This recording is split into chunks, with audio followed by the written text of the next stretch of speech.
Hi friends, welcome to Ammu and అమ్మ channel అండి. చూడండి 7:30 అయిపోయింది కదండి సాయంత్రము.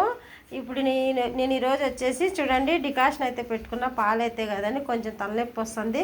ఎప్పుడైనా తలనొప్పి వచ్చినప్పుడు ఇలా పెట్టుకుంటే చాలా రిలీఫ్గా ఉంటుంది. కొంచెం టీ పొడి తీసుకున్నానండి, కొంచెం పుదీనా ఇలా కాళ్ళతో తీసుకోవాలి. 2 తీసుకోండి, 2 కాడలు సరిపోతుంది. కొన్ని మిరియాలండి, బెల్లము.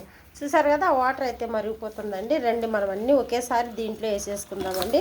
చాలా చాలా బాగుంటుందండి. హెడేక్ ఈ టీ అయితే డికాషన్. చూసారు కదా, ఇది కొంచెం బాయిల్ అయిందంటే మనం కప్పులు వేసేసుకుందామండి. చూసారు కదండి, మనకి డికాషన్ అయితే రెడీ అయిపోయింది. ఇంకా క్లోజ్ చేసేద్దాం రండి. ఇప్పుడు కప్పులు అయితే నేను సర్వ్ చేసేసుకుంటున్నాను. చూసారు కదా, ఇలా ఎప్పుడైనా మీకు హెడేక్ వచ్చినప్పుడు కొంచెం పుదీనా, కొన్ని మిరియాలు, బెల్లము, టీ పొడి వేసుకొని ఇలా డికాషన్ పెట్టుకున్నారంటే చాలా చాలా బాగుంటుందండి. చూసారు కదండి, మీకు కనుక మన వీడియో నచ్చితే ఒక లైక్ చేసి సబ్స్క్రైబ్ చేసుకోండి. బాయ్ అండి.